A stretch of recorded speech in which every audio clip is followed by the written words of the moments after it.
Observe ಮಾಡಿ, ಒಮ್ಮೆ ನಿಮ್ಮ ಮನಸ್ಸನ್ನು ಡಿಸೆಕ್ಟ್ ಮಾಡಿ ನೋಡಿ ಎಲ್ಲಿ ಮಿಸ್ ಹೊಡಿತಾ ಇದ್ದೀರಿ ಅಂತ. ಹೊರಗಡೆ ಅಲ್ಲ ಪ್ರಾಬ್ಲಮ್, ಒಳಗಡೆ ಇರೋದು. ದ್ವೇಷ ಮಾಡಿದರೆ ಏನಾಗ್ತದೆ ಅಂತ ಒಂದು ಟಾಪಿಕ್ ತಗೊಳ್ತೀವಿ.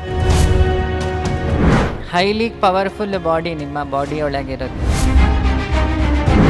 ಯಾಕೆ ನಾನು ಸುಮ್ಮನೆ ಅವ್ರು ನನ್ನನ್ನು ಬೈತಾ ಇದ್ದಾರೆ ಅಥವಾ ನಾನು ಸುಮ್ಮನೆ ಅವ್ರ ಮೇಲೆ ಬೇಜಾರು ಮಾಡಿಕೊಳ್ತಿದ್ದೀನಿ?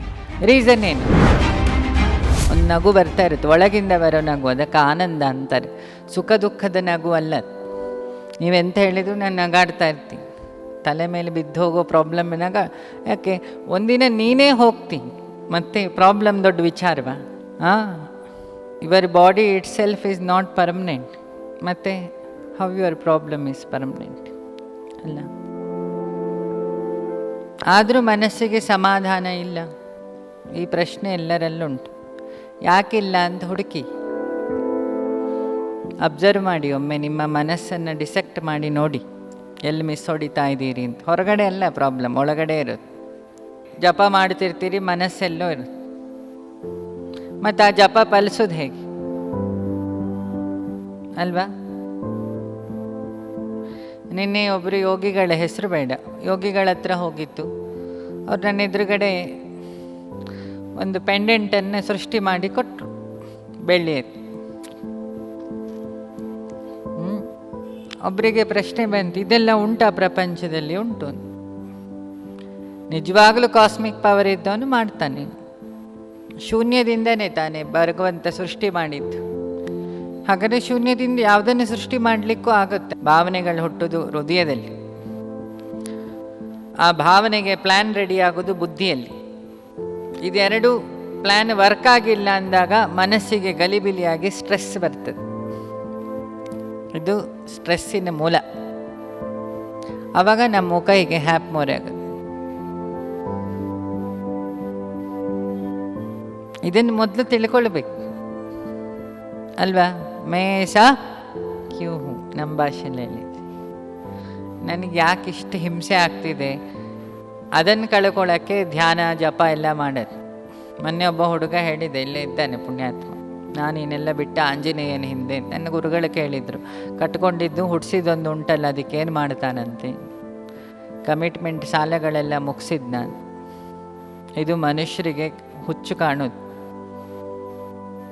ಈ ಬಿಳಿ ಬಟ್ಟೆ ನಾನು ಹಾಕಬೇಕು ಅಂತ ಹಾಕಿದ್ದಲ್ಲ, ಅವನು ಇಚ್ಛೆ ಪಟ್ಟು ಹಾಕು ಅಂದಮೇಲೆ ಹಾಕಿದ್ದು. ನಿಮಗೆ ಯಾವುದರಲ್ಲೂ ಕ್ಲಾರಿಟಿ ಇಲ್ಲ, ನಿಮ್ಮ ಈಗೋ ಬಿಟ್ಕೊಳ್ಳಿಕ್ಕೆ ರೆಡಿ ಇಲ್ಲ. ಎರಡನೇದು. ಮತ್ತು ಏನು ಕೇಳಿದ್ರು ನಾನು ಪರ್ಫೆಕ್ಟ್ ಅಂತಲೇ ಹೇಳೋದು. ನಿಮ್ಮ ಇನ್ಪರ್ಫೆಕ್ಷನ್ ನಿಮಗೆ ಗೊತ್ತಾಗದೆ ನಾನು ಔಷಧಿ ಕೊಡೋದು ಹೇಗದಕ್ಕೆ? ಅದು ಇನ್ನೂ ದೊಡ್ಡ ಸಮಸ್ಯೆ. ಡಾಕ್ಟ್ರಿಗೆ ಔಷಧಿ ಕೊಡೋದು ಯಾವಾಗ ಸುಲಭ? ಅವನಿಗೆ ಕಾಯಿಲೆ ಅಂತ ಗೊತ್ತಾದ ತಕ್ಷಣ ಅವನು ಔಷಧಿ ಕೊಡಲಿಕ್ಕೆ ಶುರು ಮಾಡ್ತಾನೆ. ಇಲ್ಲಿ ನಿಮ್ಮ ಸಮಸ್ಯೆ ಹೇಗೆ ಅಂದರೆ, ನನಗೆ ಕಾಯಿಲೆ ಇದೆ, ಅದಕ್ಕೆ ಹೆಂಗಸರು ಕೇಳಿದ್ದು, ಇಲ್ಲಿ ಹೆಂಗಸರಿಗೆ ಹೊಟ್ಟೆ ಕಿಚ್ಚಿಲ್ಲ ಅಂತ. ಹಾಗಾದ್ರೆ ಎಲ್ಲರೂ ಅನಸೂಯೆ ಆಗಿ ಆಯಿತು. ಅಸೂಯೆ ಇಲ್ಲದವಳು ಅನಸೂಯೆ. ಅಸೂಯೆಗೆ ಕನ್ನಡದ ಕೋಡ್ ವರ್ಡಲ್ಲ ಹೆಸರೇನು? ಹೊಟ್ಟೆ ಕಿಚ್ಚು ಅಂತ. ಮನುಷ್ಯನ ಮನಸ್ಸಿನ ಒಂದು ಭಾಗ ಅದು. ದ್ವೇಷ ಮಾಡೋದು ಒಂದು ಭಾಗ. ಅದೇನು ಕೊಡುತ್ತೆ ಅದನ್ನು ಅನಲೈಸ್ ಮಾಡುವ. ದ್ವೇಷ ಮಾಡಿದರೆ ಏನಾಗ್ತದೆ ಅಂತ ಒಂದು ಟಾಪಿಕ್ ತಗೊಳ್ತೀವಿ. ದ್ವೇಷ ಮಾಡುವ ಎಲ್ಲರೂ ನಾವು ದ್ವೇಷ ಮಾಡ್ತೀವಿ ಒಬ್ಬರನ್ನು. ದ್ವೇಷ ಹುಟ್ಟುದು ಹೇಗೆ ಅಂತ ಶುರು ಅಲ್ವಾ? ಫಸ್ಟು ಹುಟ್ಟು, ಎಫೆಕ್ಟು, ಸೊಲ್ಯೂಷನ್, ಈ ಮೂರನ್ನು ಹುಡುಕಬೇಕು ಪ್ರತಿ ಪ್ರಶ್ನೆಗೆ. ಫಸ್ಟ್ ಈಗ ಸ್ಟಡಿ ಮಾಡುವ. ಈಗ 5 ಅರ್ಥ ಆಯ್ತಲ್ಲ, ಮನಸ್ಸು, ಬುದ್ಧಿ, ಚಿತ್ತ, ಅಹಂಕಾರ, ಜೀವ ಅನ್ನೋದು ಸೂಕ್ಷ್ಮ ಶರೀರ ಅಂತ. ಇದು ಸ್ಥೂಲ, ಇದರೊಳಗೆ ಅದು 5 ಉಂಟು. ಅದರೊಳಗೆ ಕಾರಣ ಇದೆ.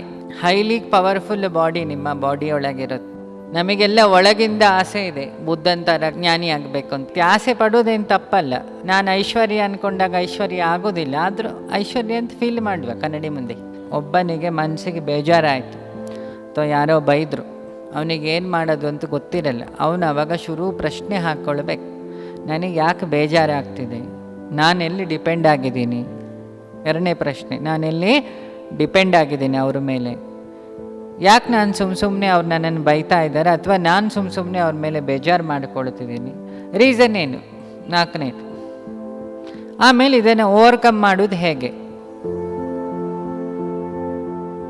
ಅದು ಎಫೆಕ್ಟ್ ಇಲ್ಲದೆ ಓವರ್ಕಮ್ ಮಾಡೋದು ಹೇಗೆ? ಎಫೆಕ್ಟ್ ಇದ್ದು ಓವರ್ಕಮ್ ಮಾಡೋದು ಹುಡುಗರು ಹೇಳ್ತಾರೆ, ಪಿಂಟ್ ಹೊಡೆದ್ರೆ ಹೋಗ್ತದೆ, ಸ್ಯಾಟರ್ಡೆ ಸಂಡೇ ಹಿಂಗೆ ಪೆಗ್ಗೊಡ್ದು ಈಗೊಂದು ನೀಡಿ ಮಲಗೋದು, ನಮ್ಮ ಹಳ್ಳಿ ಭಾಷೆಯಲ್ಲಿ ಹೇಳ್ತಾರೆ ಕಾಲು ನೀಡಿ ಮಲ್ಕಂಡ ಅಂತ. ಅದೇನು ಹೋಗಿಲ್ಲ, ಅದು ಸ್ವಲ್ಪ ಹೊತ್ತಿಗೆ ಬ್ರೈನ್ ಇನ್ಯಾಕ್ಟಿವ್ ಸ್ಟೇಟಲ್ಲಿ ಇರ್ತದೆ. ಇನ್ಯಾಕ್ಟಿವ್ ಅಂತಲ್ಲ, ಅದೊಂಥರ ಸ್ವಪ್ನ ಸ್ಥಿತಿಗೆ ಹೋಗ್ತದೆ ಅದು ಪೆಗ್ಗೆಲ್ಲ ಹೊಡೆದ್ರೆ. ಬೆಳಿಗ್ಗೆ ಎಚ್ಚರ ಆದಮೇಲೆ ಮತ್ತೆ ಹಳೆ ಕತೆನಾ, ಮನೆಯಲ್ಲಿ ಗಲಾಟೆ ಆಗೋದು ಡಿಪೆಂಡೆನ್ಸಿಯಿಂದ. ನಿಮ್ಮ ಡಿಪೆಂಡೆನ್ಸಿಯನ್ನು ಕಡಿಮೆ ಮಾಡ್ಕೊಳ್ಳಿ. ಹಾಗಂತ ಹೇಳಿ ಕೆಲಸಕ್ಕೆ ಹೋದ ತಕ್ಷಣ ನಾನು ದೊಡ್ಡ ಹುಲಿ ಅಂತ ಆಡಬೇಡಿ, ಅದು ಇನ್ನೊಂದು ಗಲಾಟೆಗೆ ಕಾರಣ ಆಗುತ್ತೆ. ಅಲ್ಲಿಗೆ ಒಂದು ಭಾರ ಕಮ್ಮಿ ಆಯಿತು.